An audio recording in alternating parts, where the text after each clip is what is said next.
Happy Wednesday to you, Aaron from Celluloco.com here, and if you had told me a year ago that LG was going to make a great high-end smartphone in the US market, I would have probably said, you're crazy. That's never going to happen, because if you remember back, the LG Ally came out in April, May-ish of 2010, or was announced at least in April or May of 2010. One of the worst smartphones I've ever worked with. To be frank with you, I think LG realized that. I think the sales numbers reflected that, and they went back to the drawing board and they created something a little bit better. And if you remember, the Optimus line came out a little bit later, the mid-range smartphones, but thanks to the carrier adoption, thanks to even the regional adoption, by US Cellular and by a couple of the other carriers, Metro PCS, Virgin, things like that, those really took off. And I think they thought, okay, if these took off, we can create a really great high-end smartphone. Fast forward to CES, the LG Optimus 2X came out, and now it's available in the US as the T-Mobile G2x. Now,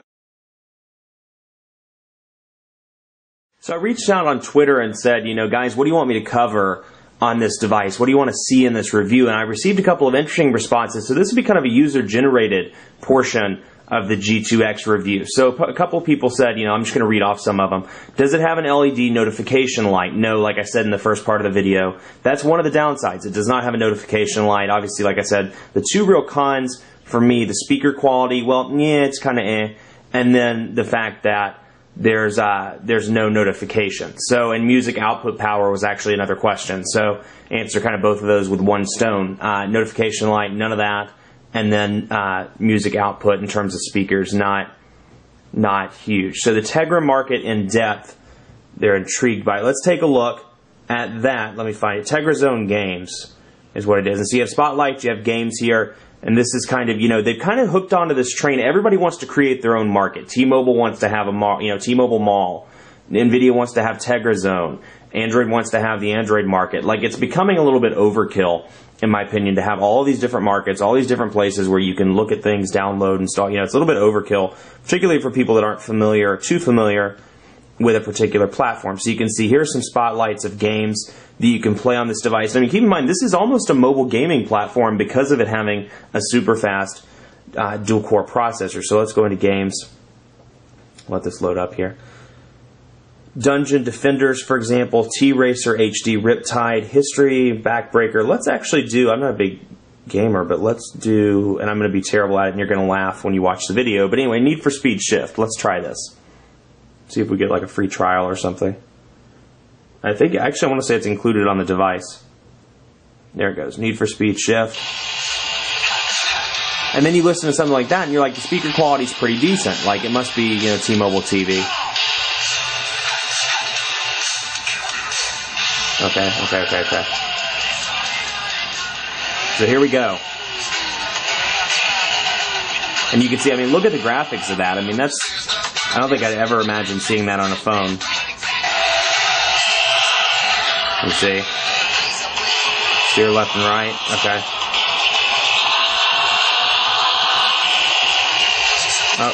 Okay. Release. Okay, so I automatically accelerate. So you can see.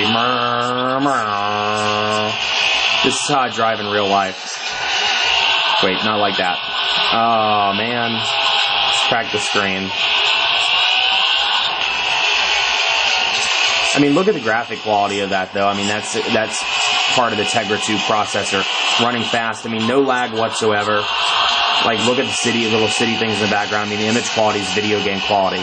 And so you get the idea of what that's like. I won't bore you too much with that. But that's what you can find in the Tegra Zone. A lot of games you can download to really show off the Tegra 2 processor, how well it works with games. Now, another person asked about the responsiveness of the touchscreen. So this is an interesting one because when I first got the device, there was a little bit of a learning curve because I felt like the touchscreen was a little bit jerky. Now, those that have seen my Atrix review, they're going to call me out there and you're going to say, well, you said the Atrix was laggy. Now, there's a difference between jerky and laggy. The Atrix was laggy.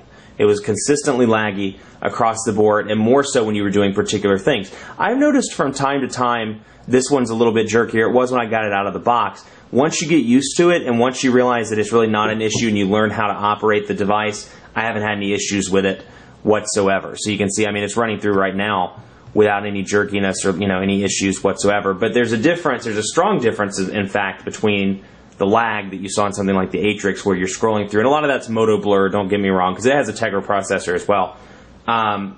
You know, a lot of that's lag, and a lot of that is, you know, just the fact that Moto Blur was pre-installed on the device. But this one, you know, every now and again, like little things like I'll scroll and like that. I mean, it won't scroll all the way up, but, you know, you just learn how to operate the screen. It's just a different operation. It's not that anything's wrong. So the responsiveness, you know, overall to me has been very good. I haven't had any issues with responsiveness once I learned how to use the device. And it's like any device. I mean, you go from the iPhone to the Droid X, there's a different level of responsiveness on those two devices. So that's something to keep in mind. So let's scroll up. Let me see here. I'm looking over here on the side. I have not had a chance to test out any of the docks designed for this device. So no dock chance or tests yet. If I do get my hands on those, I'll do a separate video demoing one of the docks. So another question was about battery life. You know, I've been using this as my personal device for a little while now, roughly since I got it, and it has a 1500 milliamp battery. So 1500 milliamp battery, which sounds, you know, given the fact that HTC has gone on this trend of doing 1200 to 1400 milliamps, it sounds much better. But by the same token, 1500 milliamps and a dual-core device with a 4-inch display, yeah, that seems kind of, you know, not the greatest, you know, whereas something like the Atrix has a 1930 milliamp. I've been very impressed with battery life. I mean, just to show you, I pulled it off the charger at 8:30 this morning, and it's at 43%, and I've used it pretty heavily throughout the day. I receive emails from 2 different accounts, and constant emails, you know, work emails, and I've been sending several picture messages that I put on. I actually put some pictures on the phone and sent those as picture messages, a ton of text messages, and made some calls this morning. I'd say about 45 minutes worth of calls. Downloaded some apps prior to shooting the video, and browsing the web, and it's at 43%. That's pretty impressive to me. Dual-core processor, you know, device that runs fast, big display, and it's still at 43%. Given the stuff I put it through today, that's pretty impressive. If it was mid-range or moderate use, I'd say, you know, avoid it. But I've been pleasantly surprised. It's been pretty impressive. So let's see, what's the next? Okay, LG, do they have any plans to announce Gingerbread? The question is, you know, whether Gingerbread's coming to this device. They say it is. I think the last I heard, it was on track for a summer launch. I don't know if that was a rumor, if that was confirmed from LG, so don't take me at my word with that, but I think it was summer. You know, now that said, I mean, like the G2, it's a stock build of Android, so I wouldn't imagine it to take that much to get it up to Android 2.3, save for adding in some of the T-Mobile programs that you see on Android 2.2. So it shouldn't be too much. Now let's see. Cover call quality. Now I did cover this a little bit. Call quality and speakerphone quality. Somebody's asking about that. Call quality I've been very impressed with. Great call quality. I took it to T-Mobile Dead Spot in North Charlotte actually on the way to an appointment early this morning, and call quality was very good. It was choppy for about a half a mile, but I didn't have any issues holding the call, and once we got out of it, the call resumed and was perfectly fine. Speakerphone, like I said, you know, I've definitely had better devices, but it's certainly doable. It's not a negative on the device by any means. And then, you know, to me, like in T-Mobile TV or things like that, it's a little bit low, and I may have missed a part of T-Mobile TV where you could turn the volume up through the application itself. Maybe I just missed that, but actually we're going to go back in and see if I did miss that. Let's see here. I don't see any option to turn, let's see. Yeah, I don't see anything where I can like turn the volume up from the actual menu. So I think that is as loud as it goes. Yeah, it looks like it. So it wasn't just me being an idiot. It was actually, that's as loud as it goes. So certain parts you see it too low, other parts you see it pretty reasonable. Let's do speed test. Let's do quadrant standard to get an idea. I think you'll be pleasantly surprised with the quadrant standard scores. They are pretty impressive. Not Tegra Zone. Let's see, there it is, quadrant standard. We'll run the full benchmark. And I mean, absolutely impressive quadrant standard scores, particularly when you compare it to other devices on the market right now that are running single core processors. I mean, you know, don't get me wrong, and you've heard me say this on video, I really like the Thunderbolt, but if you're comparing just speed to speed, this one blows the Thunderbolt out of the water in terms of overall OS speed.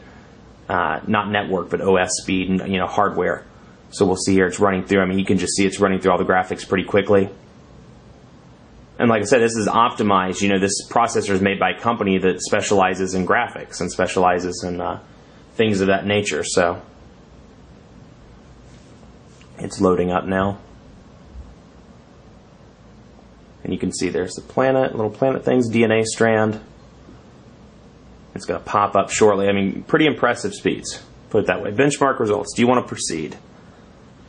2,384. Now, that's actually one of the lowest scores I've seen. 2,384 usually averages between 2,400 and 2,700. So it's a flippin' fast device. 2,384 on this particular test. Like I said, though, I've seen it between 24 and 27. That's actually the lowest number I've seen, and maybe because we have some stuff running in the background. Let's take a look at speed test. Actually, the app was just updated, so it looks like the iPhone app now. And I don't know why. I think the Charlotte server just died. I'm not sure what happened to it. So I might have to load it up on a nearby server. So take these numbers, well, as always, take these numbers with a grain of salt, because we are in rush hour right now, and I'm right beside the interstate. But we're going to do it in Greensboro. Let's see here. We're going to do it in megabits per second. Put it down. And we're going to do a speed test. And pop it up here. And let's see. See what happens. Live life on the edge. Pinging is complete. Let's see what we get. Okay, looks like we're going to get up there. Good. Okay, up the now. Okay, download speed about 7.9 megabits per second on the upload. A little bit lower on the upload, it looks like. Let's see.